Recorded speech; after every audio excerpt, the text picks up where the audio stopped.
Hello everybody, today we are going to discuss Indigo by Louis Fischer. Now here in this story, Louis Fischer is telling us how Gandhiji helped in the eradication of sharecropping system in Champaran, how he taught them self-reliance and how all that contributed to Indian independence. So all the exploits of Gandhiji, all what Gandhiji did in Champaran is being narrated to us by Louis Fischer. Though it is, there is S in the name, but it is pronounced as Louis, not Louis. Now, let's see how it begins. So, Fischer tells us actually he visited Gandhiji's ashram in Sevagram, Central India, 1942.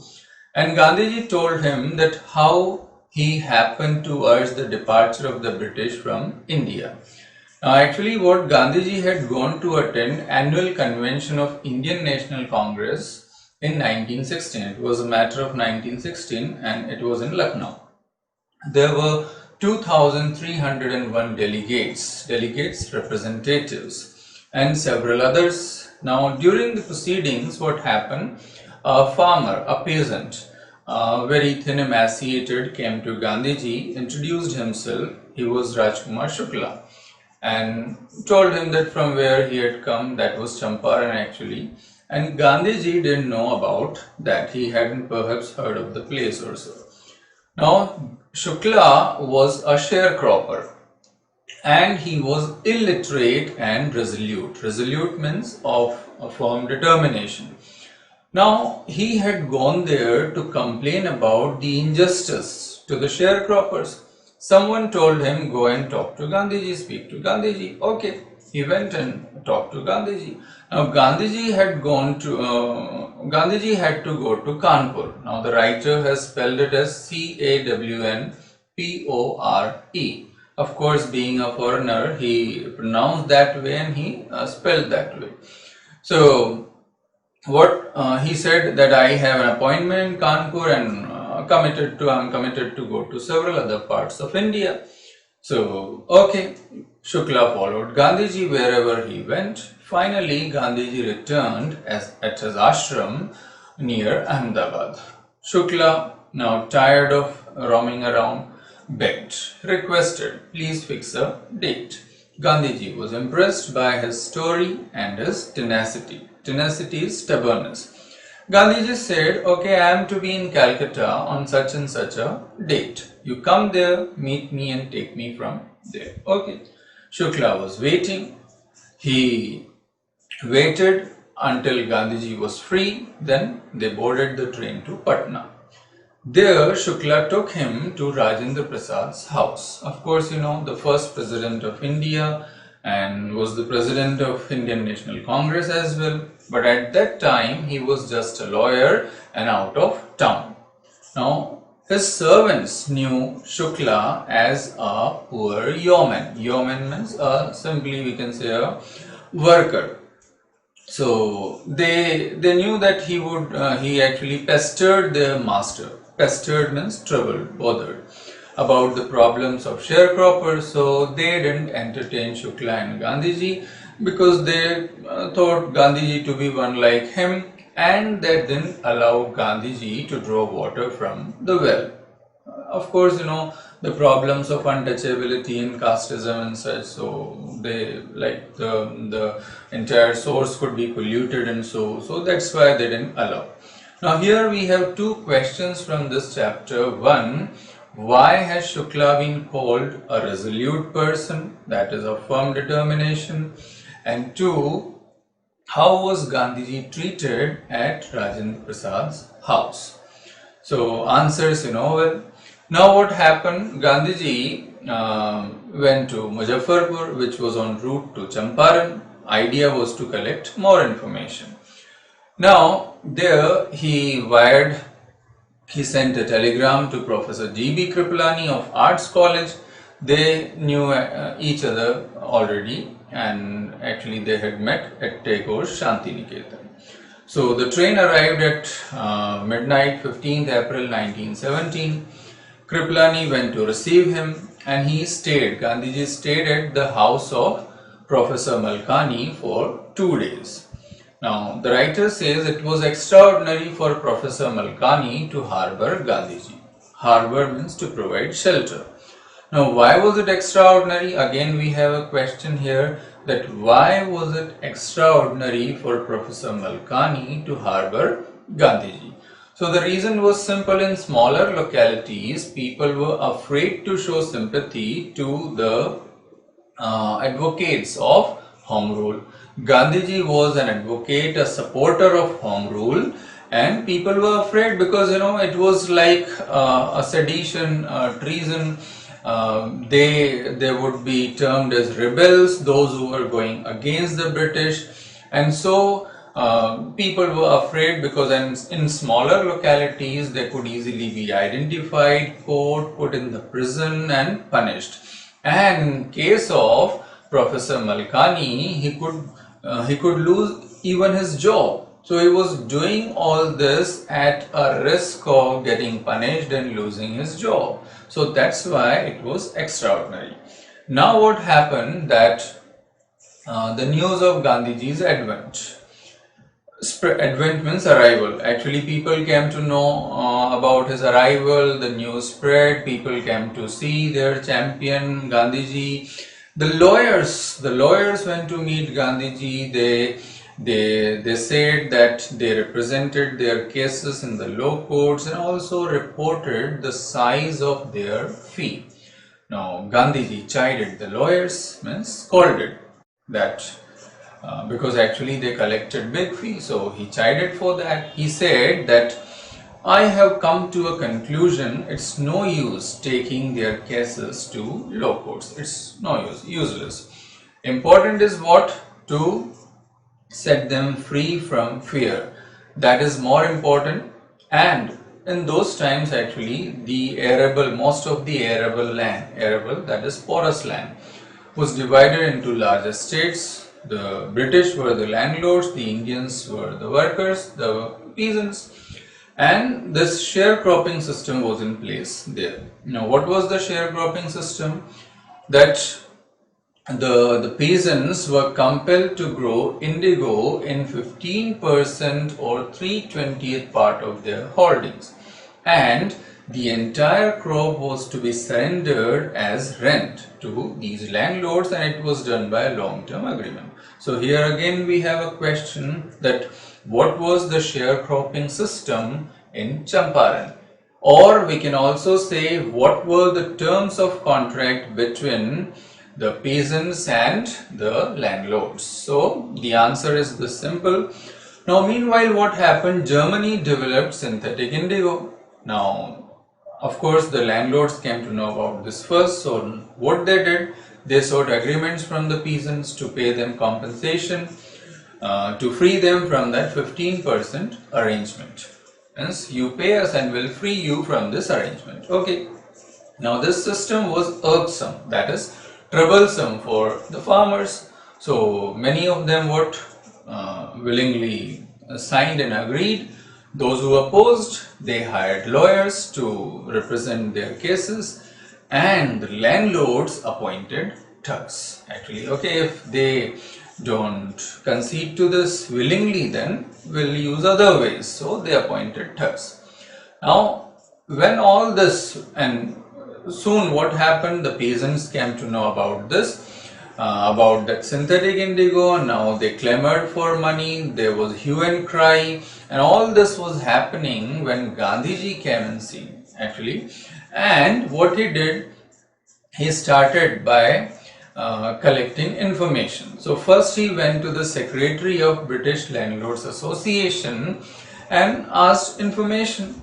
Now he said, you are an outsider and we can give no information to an outsider. Okay, it was no use arguing with them. Gandhiji moved on. Next he went to the Chief Commissioner of Tirhut Division. Now he was, we can say, 2 steps ahead of that secretary. He at once bullied Gandhiji, means threatened, and forthwith advised Gandhiji to leave Tirhut. Okay, Gandhiji was of course not a man to be bullied. He didn't leave Tirhut. What he did, he went to Motihari, the then capital of Champaran. There at the station he was greeted by a large multitude. There were lawyers along with him.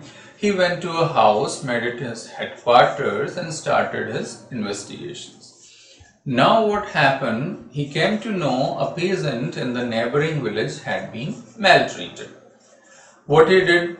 He set out on an elephant back.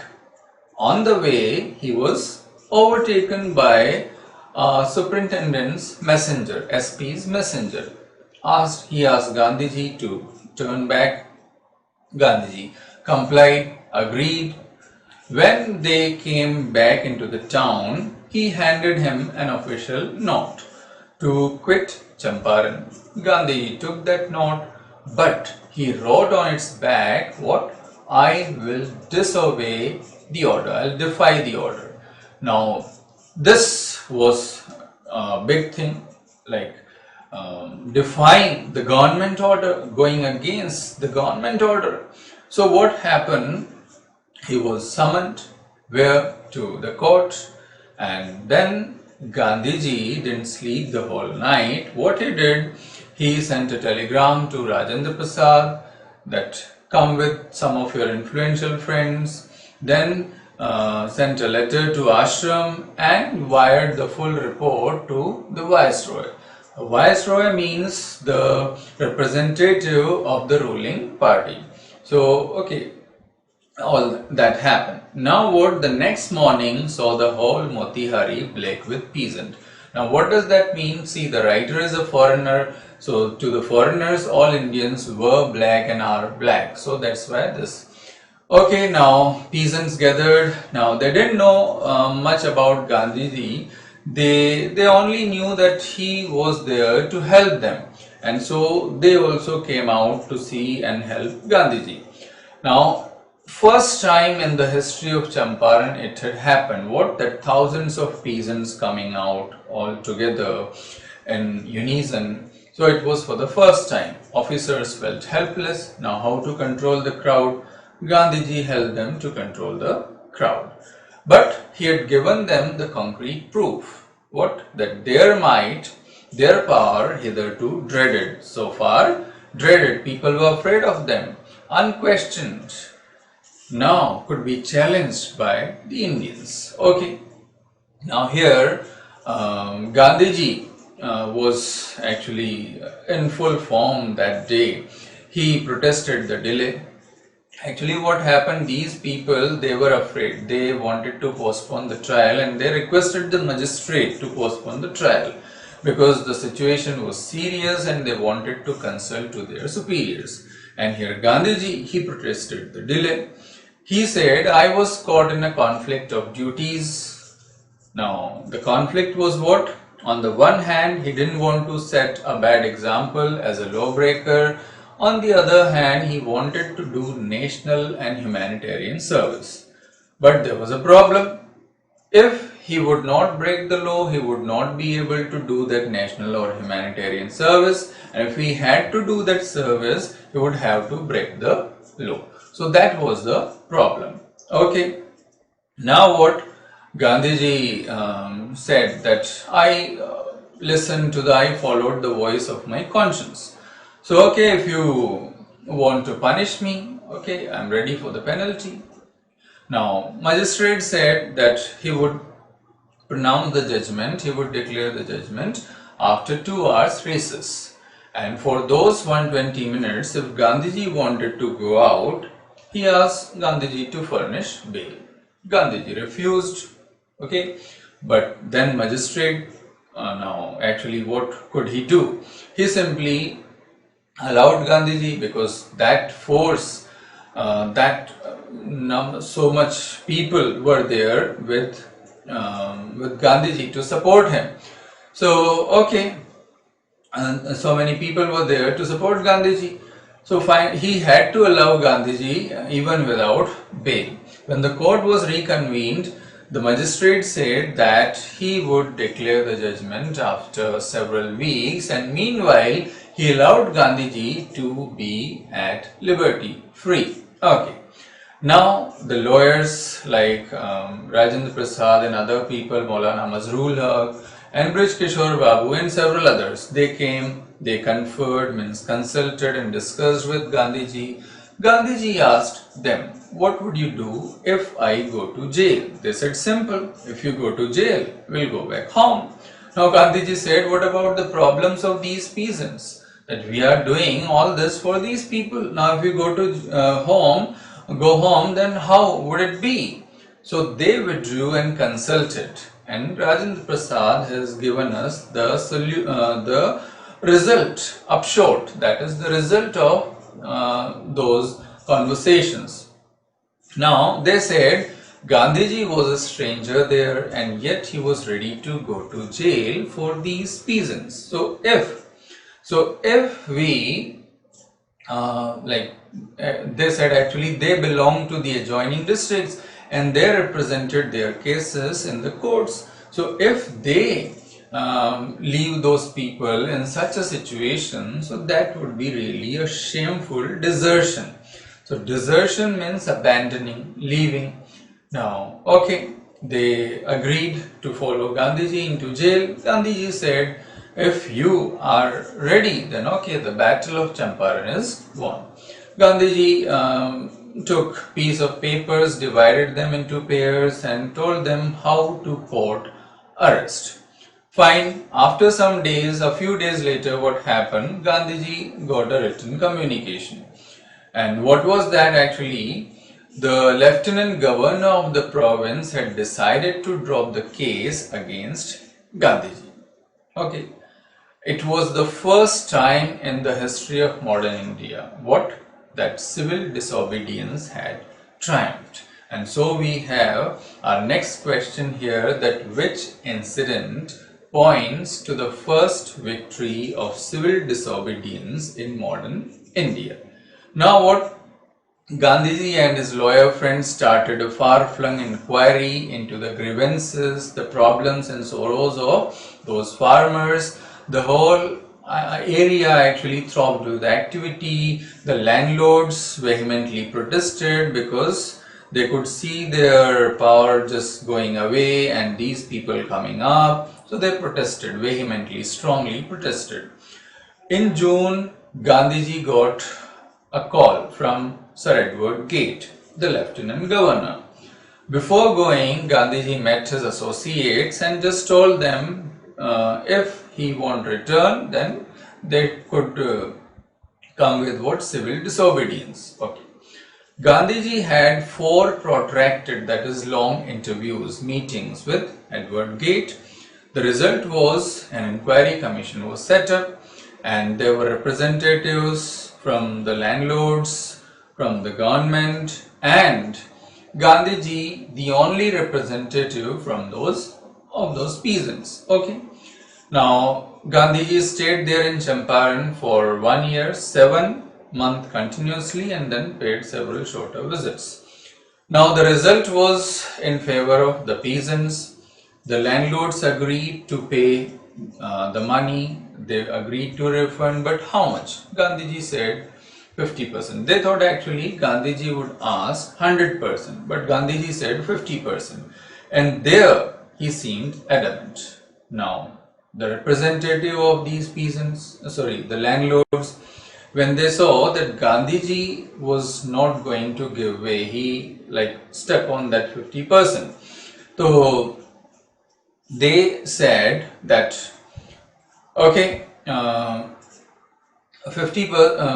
said that 25%, they could give only 25%. Gandhiji accepted even that, thus breaking the deadlock, that stalemate situation, that stagnant situation. Now here we have another question, and that is, why did Gandhiji accept 25% refund? So Gandhiji said amount was not important. Important was what? That along with their money, they were actually putting aside their prestige as well. And that was more important, because before that they were like lords above the law. But here they had to surrender, and in this way Gandhiji told the peasants that they too have rights. They too have defenders, and the peasants got some courage. Now what Gandhiji did got justified, because later the landlords left those estates, were reverted to the peasants, and indigo sharecropping disappeared. Now, but Gandhiji was not a man who could be contented with the political or economic solutions of the problem. Means he was a different kind of leader, and he saw the social and cultural backwardness of Champaran villages, wanted to do something for them. He appealed to his disciples, Mahadev Desai, Narhari Parekh. His disciples, who had recently joined him with their wives and children, came forward. Then came several others, also his son Devdas, fourth one, youngest one, his wife Kasturbai. They all came. They opened 6 schools in primary schools in villages. They were taught sanitation, hygiene, cleanliness, and all. Now what? The health conditions were really quite miserable there. Gandhiji requested a doctor to offer his services. Now, what were the health conditions and how was it actually? They had 3 stock medicines for all kinds of problems. If anybody had cotted tongue, that means bleeding tongue, then he would be given what?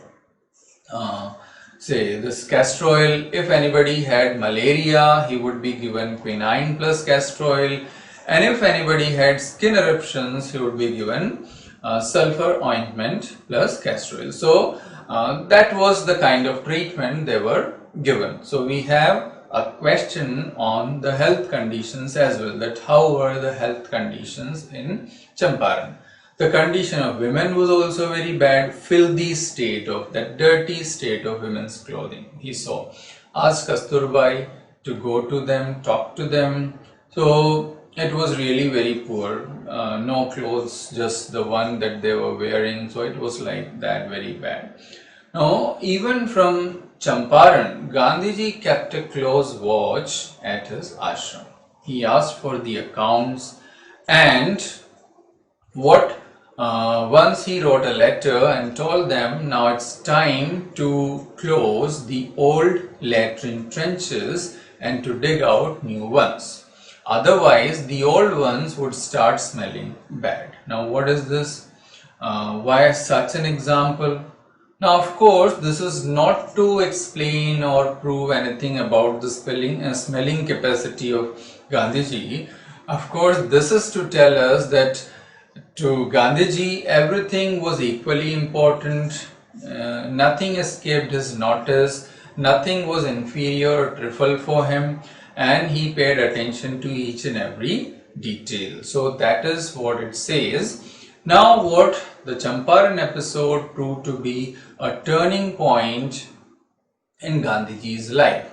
Now how? That is what we need to explain here, and this question is important and has been asked several times in exams. Now Gandhiji said, see, that I didn't do anything, I simply told them that you can't order me about in my own country. Means in my country you will order me, so this won't do. Now he said that it started as, it was not that he just went and directly started disobeying the orders. It started as an act to alleviate the distress of thousands of peasants.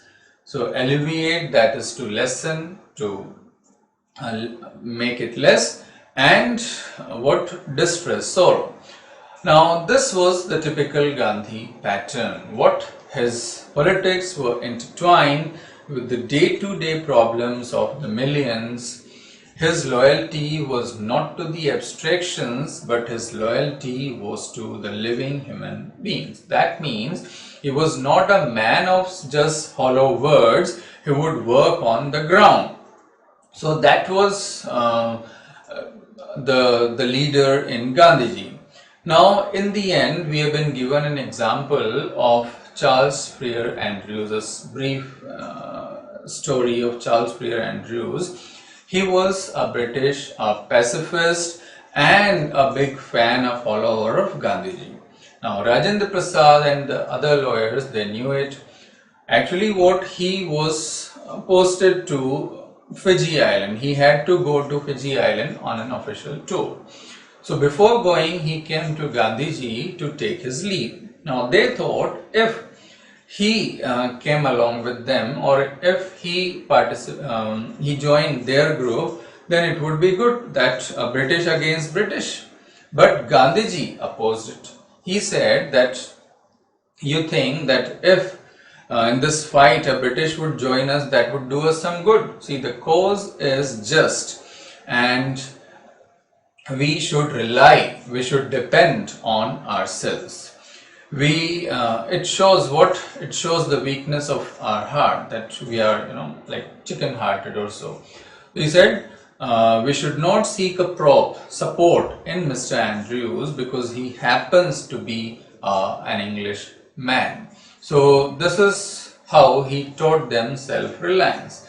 And Rajendra Prasad said that actually we had no reply to this because this is what they had in their mind, and Gandhiji had read their minds. So in that way he taught them self-reliance. Now here, self-reliance, Indian independence and help to sharecroppers were all bound together.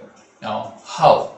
So this is a long answer type question, and you need to just jot it down, write it down and practice it along with the other questions I mentioned during this story, during this chapter. So these are all important questions, have been asked and definitely will be asked in your exams. So apart from these things, you don't have to bother about anything. Everything is I have discussed each and every point here in this chapter, in this story. So you just follow whatever has been narrated and discussed in this story, and you can leave all your worries aside. So I'll come up with more such things and stories and chapters and poems and other important vocab things. So till then, keep watching, stay tuned. Thank you very much.